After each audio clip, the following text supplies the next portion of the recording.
अस्सलाम वालेकुम dear CS aspirants, एक नई वीडियो के साथ हाजिर खिदमत हैं। आज की वीडियो बनाने का मकसद हमारा सीएसएस के general knowledge part 1 general science and ability के मुतालिक आपको मालूमात फराहम करना है कि इसमें किस तरह के क्वेश्चन आते हैं, किस तरह के टॉपिक्स क्वेश्चन में आते हैं और किस तरह से आपने इनको सॉल्व करना है। मैं आपको बताता चलूँ कि जो बेसिक क्वेश्चन जो उसमें आते हैं उसमें पहला पार्ट एमसीक्यूज़ का होता है, जिसके 20 मार्क्स होते हैं और वो आपको 30 मिनट्स के अंदर सॉल्व करके इन्विजिलेटर को हैंड ओवर करने पड़ते हैं। उसके बाद बकाया आपके पास जो वन एंड हाफ आवर्स बचता है उसके अंदर आपको सब्जेक्टिव टाइप क्वेश्चन होते हैं, जिसमें आपके शॉर्ट आंसर्स होते हैं, जिसमें आप 5 मार्क्स के क्वेश्चन जो हैं वो आप अटैम्प्ट करते हैं और उनके जवाब अपने तहरीर करते हैं। सेक्शन ए जो है वो जनरल साइंस या बेसिक साइंस से डील करता है, जबकि सेक्शन बी हमारा डील करता है बेसिक मैथ्स या अर्थमेटिक्स से। आज हम डील करेंगे उन टॉपिक्स से जो कि सेक्शन ए को कवर करते हैं। हम यकीनी तौर पे एक वीडियो में सारे टॉपिक्स कवर नहीं कर सकते, लिहाजा हम इसके ऊपर छोटी छोटी वीडियोस हम इसमें अपलोड करते रहेंगे जो आपके लिए मुस्तफ़ीद होंगे, जिससे आप मुस्तफ़ीद हो पाएंगे, जो आपके लिए मुफीद साबित होंगी। आज हम जिन टॉपिक्स को डिस्कस करने जा रहे हैं उसमें बिग बैंग या बिग बैंग की theory, big crunch theory, water auroras, black hole क्या है, रॉक्स क्या होती हैं, उनकी टाइप्स क्या हैं, वोल्केनोस क्या होते हैं, कैसे बनते हैं, और ब्लड क्लीनिंग का अमल जो फिजियोलॉजी के अंदर, ह्यूमन बॉडी के अंदर जो एक प्रोसेस है वो कैसे काम करता है और कैसे ब्लड क्लीन होता है। जैसे कि मैंने बताया कि जनरल साइंस का जो सेक्शन है उसके अंदर ज्योग्राफी भी है, जियोलॉजी भी है, उसके अंदर ह्यूमन फिजियोलॉजी भी है और बाकी साइंटिफिक फिनोमेना भी कवर होते हैं जो क्वेश्चन आते हैं इसके ऊपर। लिहाजा हम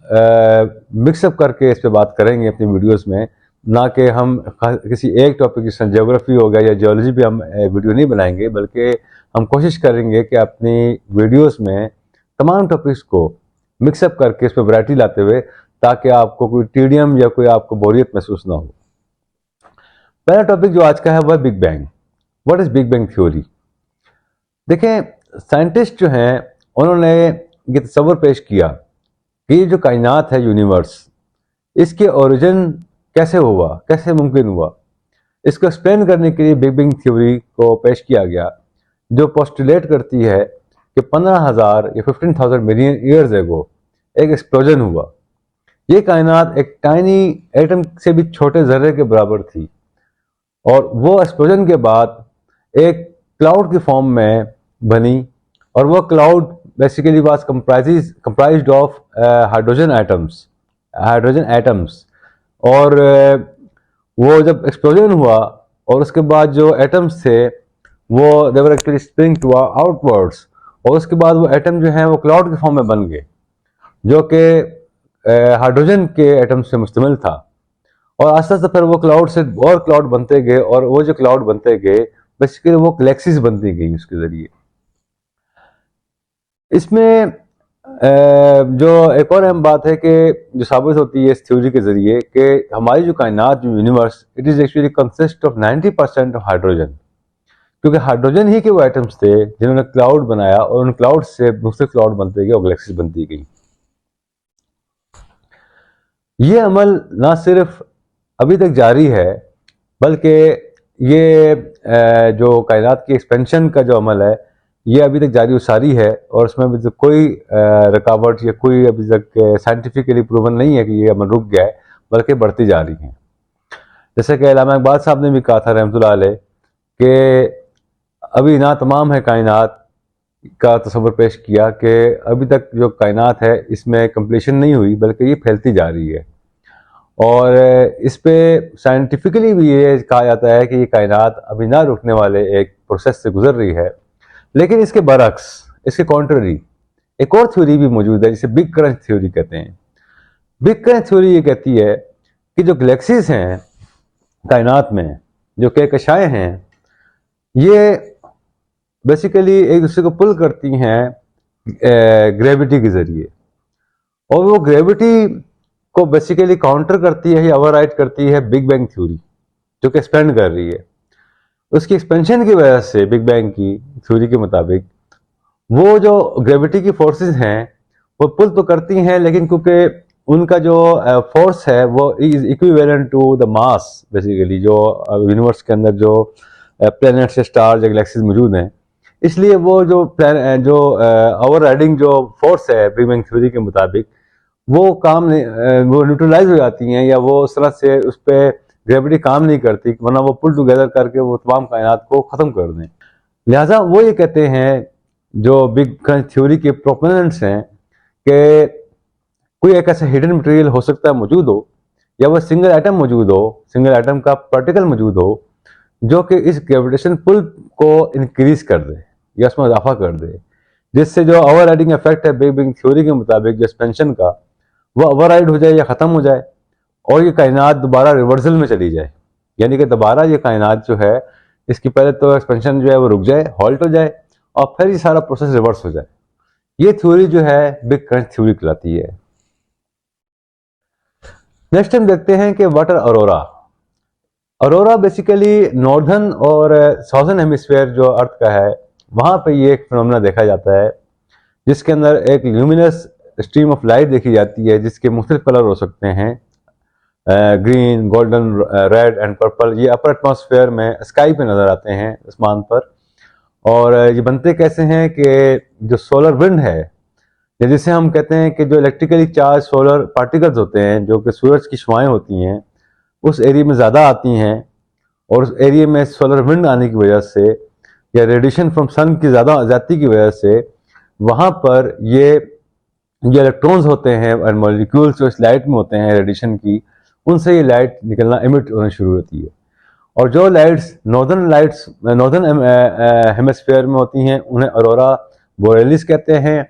और जो साउदर्न हेमिस्फीयर में होती हैं उन्हें अरोरा ऑस्ट्रेलिस कहते हैं। अगली जो टर्म है जो कि इम्पोर्टेंट है वो है black hole. Black hole theory ये कहती है कि जो स्टार्स हैं, जब ये अपनी मुद्दत या अपनी लाइफ टर्म को पूरा कर जाते हैं तो इनमें से लाइट ख़त्म हो जाती है। लाइट ख़त्म होने के बाद ये कोलैप्स हो जाते हैं और एक जगह जाकर ये अपनी जो कह लें कि एक हॉल की फॉर्म में वहाँ ये पड़े होते हैं, और ये सारे के सारे वहाँ पे ना लाइट इमिट करते हैं, ना ये वो डेड फॉर्म में पड़े होते हैं, क्लैश फॉर्म में पड़े होते हैं।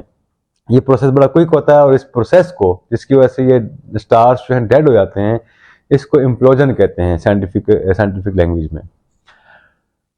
होता क्या है कि ये जो ब्लैक होल जहाँ पे डेड स्टार्स होते हैं, यहाँ पे साइंटिस्ट कहते हैं कि यहाँ पे ग्रेविटेशनल फोर्स बहुत ज़्यादा होती है, इसलिए यहाँ से लाइट भी एस्केप या नहीं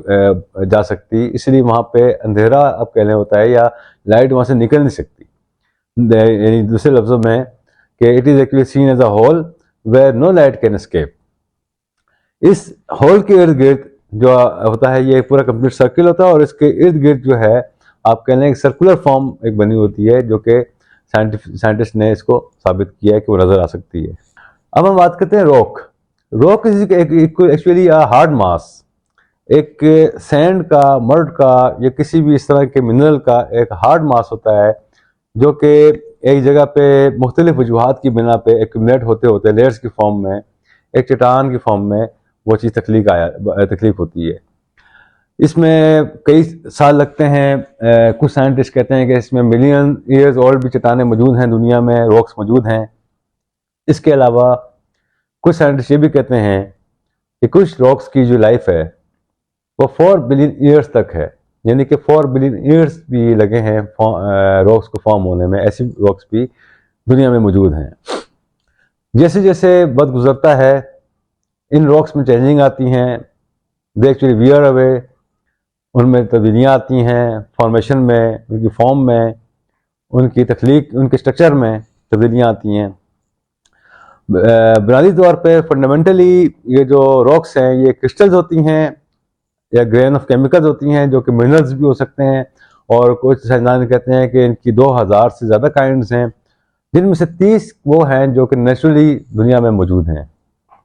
ये पूरा एक कॉन्टीन्यूअस रिसाइकलिंग का प्रोसेस है जो चलता रहता है। इसमें ना रुकने वाला एक कह लें कि एक प्रोसेस है जिसकी वजह से ये चट्टानें जो हैं तख्लीक भी होती हैं, दुनिया से ये ख़त्म भी हो जाती हैं। और इनके ख़त्म होने की जो दो वजूहात हैं वो एक वेदरिंग है और एक इरोजन है। यानी कि weathering means chemical and physical processes जो हमारे सरफेस ऑफ अर्थ पे होते हैं उसकी वजह से ख़त्म होती हैं, या फिर by the process of air and water, उनके स्ट्राइक करने से या उनको हिट करने से वो चट्टानें जो हैं वो आस्ता आस्ता इरोड होती चली जाती हैं, इसीलिए इस प्रोसेस को इरोजन भी कहते हैं। अब हम देखते हैं कि टाइप्स ऑफ रॉक्स कौन सी हैं। One is igneous rocks, second one is sedimentary and third one is metamorphic. Igneous rocks जो हैं वो बनती हैं जब आतिशफशा पहाड़, उनमें से जो लावा निकलता है, एक्सप्लोड होता है और वह स्कैटर क्रॉस होता है, और उसके बाद लावा कूल डाउन होने के बाद जब एक फॉर्म में कन्वर्ट हो जाता है तो वो कहते हैं कि इग्नियस रॉक के फॉर्म में तख्लीक हो गया या बन गया, फॉर्मेशन हो गई उसकी। होता ये है कि असल में जो आतिशफशा पहाड़ होते हैं, जो वोल्केनोज होते हैं, उनके अंदर जो जहाँ पे मैग्मा या मोल्टन रॉक होती है, जहाँ पे इसे मोल्टन चैम्बर भी कहते हैं, उस साइड पे टेम्परेचर तकरीबन 1000 डिग्री सेंटीग्रेड होता है।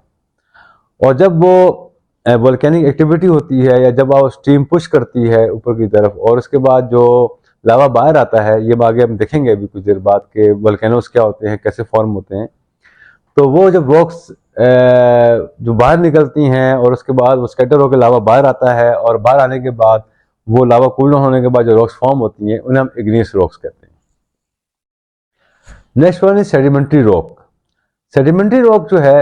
It is actually formed by action of wind and water, जैसे शेल है, सैंडस्टोन है इसकी एग्जांपल्स। ये जब जो रिवर हैं, रिवर अपने सैंड एंड मड को रिवर साइड पे या बैंक्स के ऊपर इनको एक्यूमुलेट करना शुरू करते हैं, और उसके बाद वो आस्ता आस्ता उनकी लेयर्स डिपॉजिट जो हैं वो जिसे सेडिमेंट कहते हैं वो जमा होते जाते हैं, और वो लेयर बाय लेयर जमा होने के बाद वो लेयर जब प्रेशर डालते हैं दूसरे के ऊपर तो एक फॉर्म क्रिएट होती है या रॉक क्रिएट हो जाती है, जिसे हम सेडिमेंट्री रॉक कहते हैं। And third one is metamorphic. जैसे कि नाम से ज़्यादा जाहिर है कि मेटामॉर्फोसिस का अमल ये होता है कि वो एक चीज़ से दूसरी चीज़ में ट्रांसफॉर्म होना, यानी कि वो रॉक्स जो एक रॉक से दूसरी रॉक में कन्वर्ट हो जाएं by dint of steam heat या एक्सट्रीम प्रेशर। जैसे लाइमस्टोन की मिसाल ले लेते हैं कि लाइमस्टोन पर जब हॉट मैग्मा पड़े तो it is converted into marble. Volcanoes कैसे बनते हैं और क्या इसके पीछे अमल दखल है, किस प्रोसेस का अमल दखल है, कैसे बनते हैं। बेसिकली जैसे कि अभी हमने देखा कि जो इग्नियस रॉक्स के टॉपिक में कि जो आतिशफशा पहाड़ होते हैं या वोल्केनोस होते हैं, इनके अंदर तकरीबन जो टेम्परेचर है वो 1000 डिग्री सेंटीग्रेड का होता है, और जो मैग्मा चैम्बर जो कहते हैं, जो सबसे निचली सतह होती है इसके अंदर, वहाँ पे जब ये वोल्केनिक एक्टिविटी शुरू होती है और इसमें वो जो लावा है वो ऊपर की तरफ पुश करता है और वो बाहर आने की कोशिश करता है, तो उसमें ये होता है कि वो जो रॉक्स हैं, इसके अलावा डस्ट है, गैसेस हैं, वो सारी they are actually welled up to the surface and exploded into lava. जब लावा बाहर आता है तो वो जो वेंट होता है मैन, वहाँ से भी आ सकता है, और जो साइड पे जो दूसरे वेंट्स हैं उनसे भी बाहर आता है। जब वो बाहर आता है तो वो ज़ाहिर है वो स्कैटर क्रॉस होता है, और उसके बाद फिर वो जो तबाही उससे पैदा होती है उससे मतलब जानी नुकसान भी होते हैं जो आबादियाँ होती हैं इसके इर्द गिर्द, और काफ़ी जो आपका नेचुरल फ्लोरा एंड फौना है, जो आपके नेचुरल बायोडाइवर्सिटी है, उसको नुकसान होता है। जो जानवर एनिमल्स हैं उनको नुकसान होता है, फॉरेस्ट तबाह हो जाते हैं, ट्रीज। तो इसकी खैर वो तबाहकुन जो आप कह लें कि असरात हैं वो ज़्यादा होते हैं इर्द गिर्द, जो जहाँ तक ये लावा जाता है या इसकी पहुँच होती है। होता ये कि इसकी मिसाल ऐसे है कि जैसे एक फिजी ड्रिंक्स होती हैं, तो जैसे उनको हम खोलते हैं तो उसमें से जो ड्रिंक का रिएक्शन होता है, उस तरह से लावा जो है वो अपना प्रोसेस वो अपना काम करता है, और उस तरह से वो चीज़ बाहर आती है लावा, और लावा के बाहर आने के बाद वो तबाही जो है फैलती है। बेसिकली इसमें वोल्केनिक बॉम्ब्स कहते हैं इन रॉक्स को। जो ऐश एंड जो फ्रेगमेंट्स ऑफ रॉक हैं वो जब प्लग होते हैं, यानी कि जो वो रॉक्स जो के चैम्बर मैग्मा चैम्बर के ऊपर जो रॉक्स पड़ी होती हैं उन पर जब वो मैग्मा फोर्स करता है उसको ऊपर की तरफ, तो वो जो प्लग्स हट जाते हैं, तो वो हटने के बाद वो प्लग्स या वो रॉक्स जो हैं वो भी लावा के यानी कि उस वेंट के थ्रू बाहर आती हैं और स्कैटर अक्रॉस होती हैं। इस इजेक्टेड मटेरियल को टेफ्रा भी कहते हैं टेक्निकल जुबान में।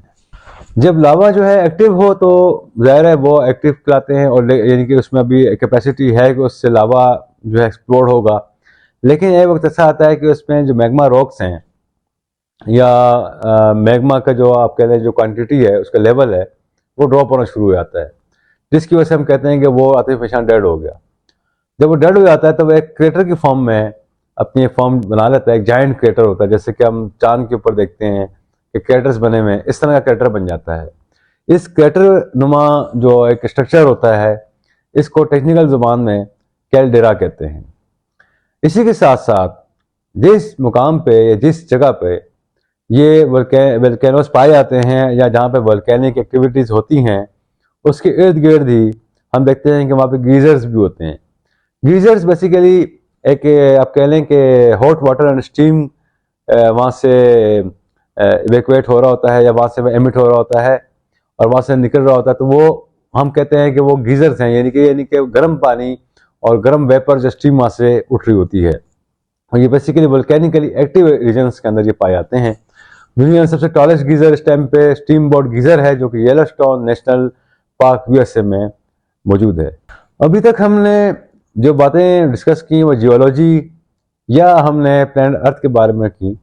अब हम देखते हैं कि ह्यूमन फिजियोलॉजी के अंदर जो एक आम क्वेश्चन सीएसएस के पेपर में भी एक दो दफ़ा हमने देखा कि आया हुआ है कि how actually blood cleansing process take place in our body. तो इसमें यह है कि जब आपके बॉडी में जो खून है, ब्लड, उसको क्लींजिंग के अमल के लिए बॉडी में हमारे किडनीज मौजूद हैं। किडनीज में जब ब्लड एंटर होता है, वो ब्लड जिसके अंदर जो इम्प्योरीफाई होता है, यानी कि वो अभी प्योरीफाई नहीं होता, बल्कि उसके अंदर वेस्ट होता है, उसके अंदर एक्सेसिव न्यूट्रिएंट्स होते हैं जो हमारी बॉडी के लिए जिसकी ज़रूरत नहीं है, जो एक्सेसिव होते हैं, जिससे हमें कोई फ़ायदा नहीं बल्कि दूसरे लफ्ज़ों में नुकसान हो सकता है, यानी कि they are injurious to our health and might be life threatening. इसलिए अल्लाह ताला ने हमारी बॉडी में किडनीज रखे हैं कि जो हमारी बॉडी में से इस तरह के वेस्ट मटेरियल्स या वेस्ट न्यूट्रिएंट्स को हमारे एग्जिट करने में या उसको बाहर फ्लश आउट करने में हेल्प करते हैं। होता यह है कि तकरीबन 5 मिनट के अंदर ये पूरा जो सर्कुलेशन का प्रोसेस है एक दफ़ा होता है, जो कि दिन में 20 to 25 टाइम्स ये अकर होता है, टेक प्लेस करता है। रीनल आर्टरी जो होती है किडनीज के साथ जो जुड़ी होती है, उससे ये जो इम्प्योरीफाइड जो ब्लड है वो एंटर होता है। और इसके अलावा ये कि किडनी के अंदर जो है एक आप कह लें कि नेफ्रॉन्स होते हैं, जो कि जिनको माइक्रोस्कोपिक फिल्टर्स भी कहते हैं। वो नेफ्रॉन्स उस ख़राब खून को या उस खून को, ब्लड को, जिसके अंदर एक्सेसिव न्यूट्रिएंट्स होते हैं या वेस्ट होता है, उसको प्योरीफाई करते हैं, उसको फिल्टर आउट करते हैं and turns that those nutrients and excessive material या content या जो वेस्टेज है उसको कन्वर्ट कर देते हैं यूरिन के अंदर, और वो फिर यूरिन जो है यूरेट्रा के जरिए बाहर वो पास आउट हो जाता है। Major component of urine is urea, जो कि एक और वेस्ट प्रोडक्ट है जो लिवर के जरिए यूरिन में शामिल होता है। जब large quantities of waste material आपकी किडनी में जमा होना शुरू होता है तो उससे किडनी स्टोन बनना शुरू हो जाते हैं, और किडनी स्टोन जो है वो यूरेटर के अंदर एक ब्लॉकेज क्रिएट करता है, जिससे इंसान को मज़ीद तकलीफ हो सकती है और उसमें नई बीमारियां लग सकती हैं, और उसमें किडनी स्टोन की वजह से पेन भी होता है। जो बेसिक वजह है स्टोन्स बनने की, उसमें ओबेसिटी है, वो आपके थ्रू वो बाहर यूरेटर के ज़रिए बाहर वो पास आउट हो जाता है। Major component of urine is urea, जो कि एक और वेस्ट प्रोडक्ट है जो लिवर के जरिए यूरिन में शामिल होता है। जब large quantities of waste material आपकी किडनी में जमा होना शुरू होता है तो उससे किडनी स्टोन बनना शुरू हो जाते हैं, और किडनी स्टोन जो है वो यूरेटर के अंदर एक ब्लॉकेज क्रिएट करता है, जिससे इंसान को मज़ीद तकलीफ हो सकती है और उसमें